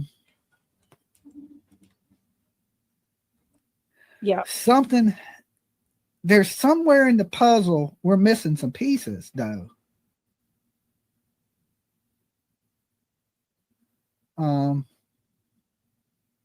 I got interrogated first date. Yeah, the guy chit chat. I think I got insulted the first time I visited my baby's mama, and she lived in this little trailer in North Carolina, and we went over, and she said some mean shit to me. I had never met this lady, and all I know is me and my baby mama got together young, and she put her daughter out young, like kicked her out the fucking house, and she was like couch surfing. Yeah, we talked about that at the beginning of this live stream, and I stated I'd be very shocked if the courts and child welfare went for that one. I don't think so. But we'll see. I really have a sneaky suspicion that they're in some type of protective custody. Yeah, that they're being protected. Maybe I'm wrong, but I mean, I don't know. This is just all adding up to me. I can't see it any other way. And maybe those babies are alive, and maybe she did stash them somewhere for some very strange reason that doesn't make any sense at all in this whole world. And that would be that would actually be a really nice ending, because honestly, if that is due to DV and some postpartum or whatever, that people have hearts. People will not be upset over that. People will be forgiving of that, because we all go through hard times, and that would be a happy ending, but my heart's telling me that's not what's going on here, in my opinion.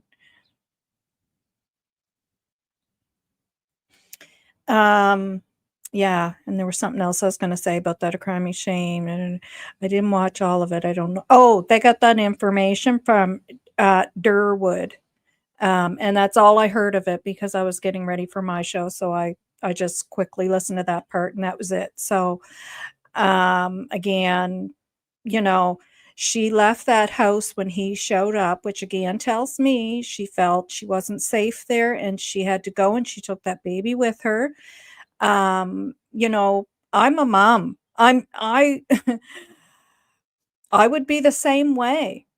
I've done stuff like that. I've been in places with my children and thought, "No, I don't like it here. I don't like," and I'm out of there with my kids, when they were little, and I'll be the same way with my grandson. Um, if he did if the thought is that he did something to her other 2 children and there was a DV situation going on, and now here shows up this man who's, like, as we said, pretty much the good old boys club, chummy chummy with Daniel. I'd be hightailing it out of there with my child too. That's a mother's protective instinct. And yeah, so, I highly doubt that they're going to let him know what's going on as well, because he's talking it up with Daniel. They can't let him know anything of where she might be, or, why was he even there? A third cousin? Like, there wouldn't be any third cousin coming around here of mine if my child was missing, unless we were, outside of that, very close friends. Like, it's just bizarre.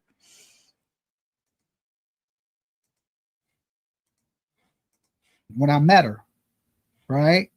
And so I know about the crazy mama, and I'm thinking, this lady's being mean to me, and I provide really well for my family. Now she's not mean to me, right? She don't like me, Well, but she ain't mean to me anymore because my skip kids through a little bit of grown. this. He's just I'll get to So- Daniel's answers. This is where I didn't So. cut some of it out.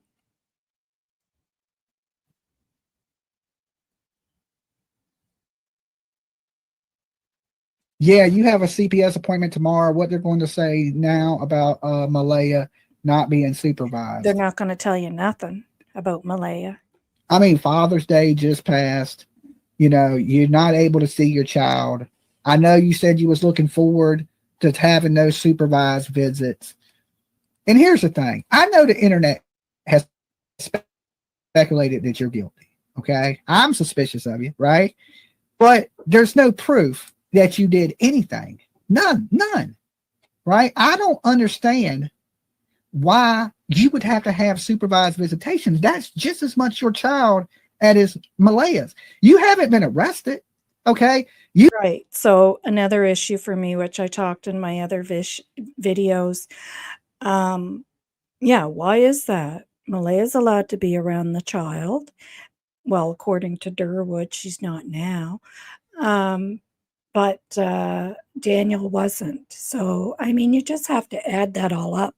And it would be interesting to see if Daniel's going to come back and tell everybody what child welfare said today or yesterday, I guess it was, at the meeting. He didn't seem to be on YouTube last night telling anybody what the outcome of that meeting was. You can listen. I'm suspicious of shit, right? That don't mean that I don't have my rights to do. I ain't been convicted. I ain't been arrested for nothing, and neither have you. To do this to you, right? And allegedly you ain't done nothing. This is all because of Malehya just leaving and taking the kid. I can understand if the police may have been accusing you of something, but the police haven't even accused you of anything. Just the internet, okay? And listen, Daniel, nothing personal against you. The internet accuses everybody, okay? We accuse everybody. Everybody's guilty, right? On this channel, everybody's guilty. Everybody did it, all right? With true crime, we believe everybody did it. That's just how. But that is the case a lot of the time, and that's why the internet acts. They're going to know the most. And he has a CPS meeting, and now of Daniel. She said that the mother kids are going to more likely go with somebody.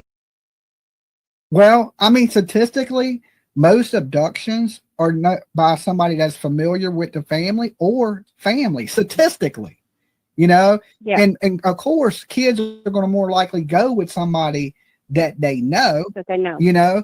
But Daniel said in the beginning that the kids would talk to anybody and go with anybody, which is a little odd, right? Because we teach kids stranger danger and stuff like that. You're with the family. We have a lot of confusion going on inside the family, right? So could it be family related? I mean, yeah, I mean, it's possible. But let's hear from Daniel, and I appreciate you calling in. Okay, I was just wondering. I just had that question. It's been lingering, and I was just wondering, maybe the grandma pulled up, maybe the kids got in the car, maybe she took the kids and hid them, and then maybe they don't know anything about it. I don't know. It's really confusing to me as well. Yeah. But well, that's the mystery of it. I think she's the mom is very controlling. I mean, the mother of Malehya seems to be very controlling, because she told the one girl, she blocked the number for the cousin, and then the cousin called, I think, from another number. Yeah. And then she was like, as soon as she answered, she goes, I seen that it was Malehya's mother, so I just hung up. I didn't even say anything. So I'm just wondering if Malehya's mother is just so controlling, and Malehya is very afraid of her mother. And maybe that's why. I don't know. Okay. I'm just asking questions. I'm confused. All right. But thank you. All right, peace. All right, bye-bye. And Daniel saying Malehya is on the run from the RCMP. What don't you get, bro? I mean, it's looking why. The only reason I can think she'd be running scared is she's done something wrong. Okay. That's the only reason, Daniel, I would think that she would be on the run. Are you thinking the same thing that I'm thinking? Yeah. Maybe let me am I asking the right questions? Okay. Remember Seth Rogers told me, he said, you ain't asking the right questions. Scared now when Derwood showed up. Are you thinking the same thing I'm thinking? That she knows the whereabouts of Jack and Lily, and she's in fear of the RCMP, and she's ran out of fear? No. That's sad and stupid for Malehya to do. I think she's definitely making the situation worse. That's for sure. Ask the right questions, Dolly. Okay, I got you guys. I mean, the only reason with it, and that says a lot. That says a lot, because usually guilty people, they try to duck and dodge things. They don't usually confront. Try to skip. This woman did basically what Malehya has. You have definitely been consistent on giving interviews and speaking out for the kids when nobody else has. Now, we're still a little skeptical because we've seen people come out and, do news interviews and things like that and be responsible. Just because, you're talking, a lot of times don't mean that you're innocent. But when we got one parent that's running and the other parent's like, look, I'm right here, I'll answer your questions, that speaks volumes for you. Now, the situation with your child, that is horrible. That is absolutely horrible. Dolly, read this other message. Okay, I'm trying to keep up the best I can, guys. All right, don't punish me. I'm going back now. I'm going back.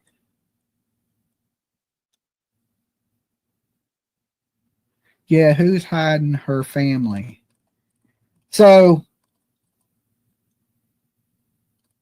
let me ask you this, Daniel. Let me ask you this. I know who you think's done something. Do you think these kids are okay? I hate to ask you like that, just point blank. Do you think these kids are okay, or are these kids in danger? Is it a case where she may have hid these kids, or do you think this is a case where she may have hurt these kids? I think that's the most important thing. Where's your head at right now with it?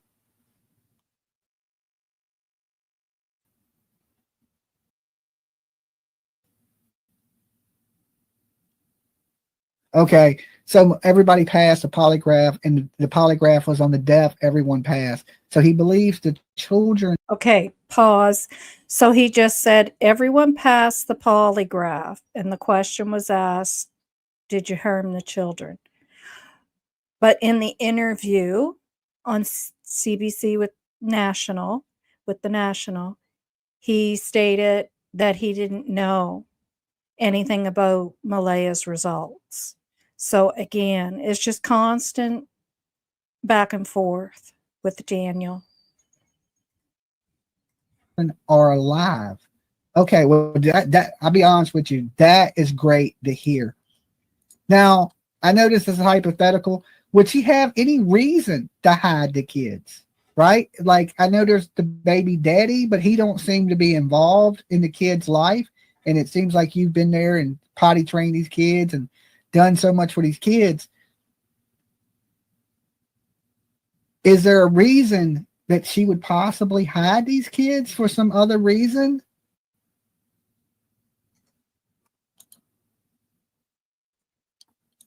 Exactly, Susie.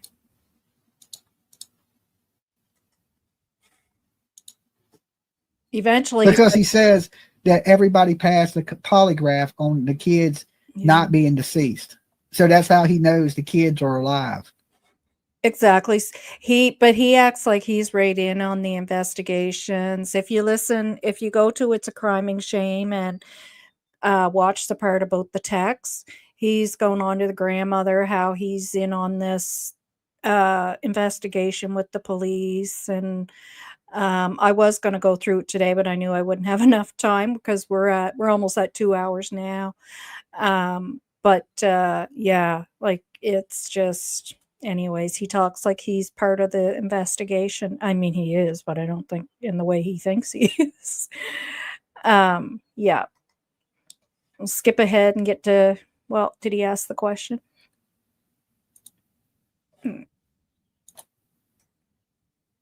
Not being deceased. So that's how he knows the kids are alive.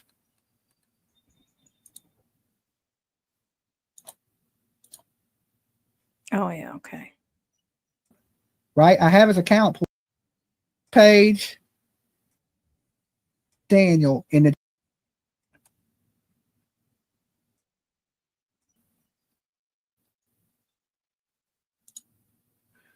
both family members don't show his face. You can do that too. If you don't want to, fill the blanks in. Relative or see it in that. Yes. Throw your little prayer signs up, guys. I mean, I'm telling you, look, a miracle happened today. Okay. We just need another one. All right. We need a lot of them, to be honest with you. But yeah, it'd be nice to Susie. see. And I just wish this case was getting bigger attention in the States, because we're not getting a lot of media attention here. And that's why it's so important to keep pushing this, to stay in front of the media as much as you can, because if you don't talk about it, nobody will talk about it. And quickly, a case can go cold and this be forgotten, like quick.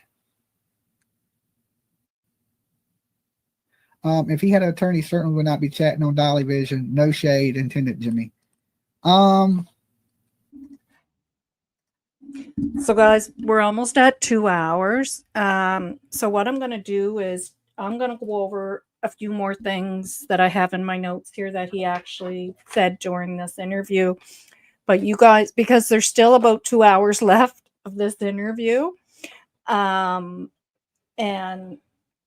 So if you guys want to see the rest of it, go over to Dolly Vision. You are about 45 minutes in, I would say, now. So if you go around that mark and continue to listen and figure out where you are, you can see Charmaine's up on the screen there, and it says if he had an attorney, he certainly wouldn't be chatting on Dolly Vision. So if you find that marker, you'll know. And I don't know the exact marker because, like I said at the beginning, I did some editing until we got to where Daniel started.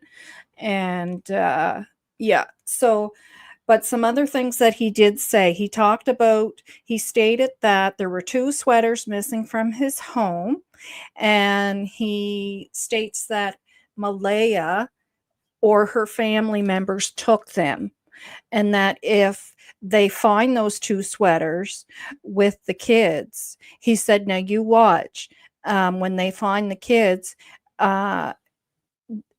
those 2 sweaters will be with them, and they'll try to pin it on me, which out of this whole thing, it just gave me chills when he said that, because I'm thinking, well, why would those sweaters be with the kids like that? Like, because they're supposedly alive and being hidden somewhere. Why would they need your sweaters? Anyways, so 2 thoughts on that. If Daniel didn't do anything, perhaps if he's being suspected of doing something, that the police asked for Malehya to give those sweaters, because where she was still living in the home, and they wouldn't have to get a what do you call it?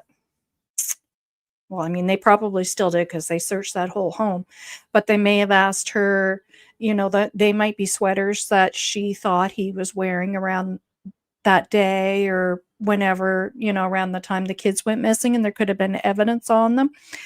And also, or if Daniel did do something, they possibly are with the kids and are going to be found with the kids. So that. And another thing he touches on is the blanket. So he lied about the blanket when asked on I can't remember when he was asked the first time, but he lied and said, no, there was no blanket found. But then on the interviews we just watched, then he told the truth and said the blanket was found. Now, when he discusses the blanket here on Dolly, he states again that her family had something to do with the blanket and the boot print, and there were some other items found as well. And he's saying that Malehya's family planted all this evidence. But when those items were found, and especially the blanket, the family, Malehya and her family became very upset and were, saying, like, you did something to the kids. And so he talks about that. And so, I mean, at that point, with all that, when you're hearing him saying all this, then you're, going, okay, it's just giving me more of the full picture of my suspicions that, that's why they left that day. They're possibly in protective custody. And that he is numero uno suspect, number one. And, yeah, the blanket. And so because he had told the officers even that wasn't the Lily's blanket, that and then and then the reason why he lied, according to Derwood, is because he didn't want to be seen as a suspect and that he did anything. Well, that doesn't make sense. It just doesn't make sense. If they left and wandered out of the house themselves with a backpack on, she could have had her blanket in there. Like, nothing he says makes sense.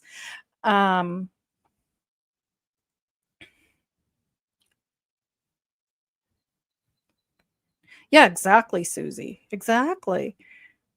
Yes, thank you. I get lost for words. Yeah, exactly. Quite the statements, both of them. And what was the other thing? I think everything else I touched on as we were going.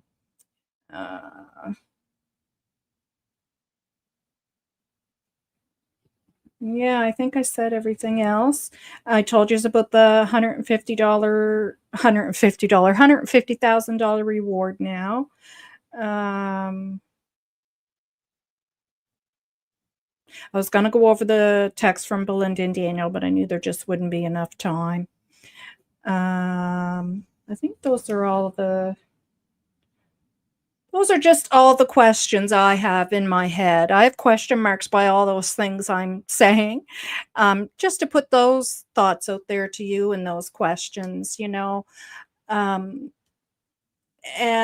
to think of the other side of it, because like I said, we're hearing one side of the story here from Daniel and from Derwood, and that's one side of a story. And I like to think out of the box and think, well, that probably could mean this, that probably could mean that, you know and it just seems Daniel has an answer for everything.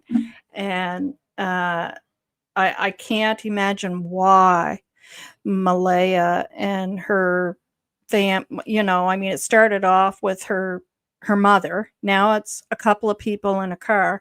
Now it's a couple of people and some others. Like, it's just stretched and stretched and stretched. Why anybody would want to pull off such an elaborate scheme when it's as simple as, if she had made that decision that, okay, I'm getting out of this, that she would have just walked to her car with her 3 children when Daniel wasn't there. It seems she didn't have anywhere to go, because by the sounds of it, she was reaching out and saying that she didn't want to be there anymore and she needed to get out of there, which is very sad to know that. And it's very sad to know that child welfare was contacted and they were there a few months before that as well. So that's a shame. I just saw a ticker across my screen. New details from news, but haven't read it yet. Okay. Shall I go there and check before? Actually, I can't, because I have to go start supper. And my grandson's coming to visit this evening. So, but once I'm off here, I will take my tablet with me and I'll listen to it while I'm doing cooking supper. So you guys have a wonderful day. Thank you so much for being here. Lots of love, lots of positive vibes. Take care. Let's all think about those questions. I'm always thinking about them. They're in my head, and I'm being pulled more and more and more in that direction as Daniel talks, and now Derwood. And let's just, if that is the case and that's what is going on, let's pray, that there is the recovery of Jack and Lily, and that Malehya and Meadow are safe. If what Daniel's saying is facts, then hopefully Malehya will come forward and be honest, because nobody's going to be upset. Everybody will understand, and everybody will be ecstatic that these babies, they're with us. So yeah. So anyways, have a great day, everyone. Take care. And here comes the wee little one. Bye.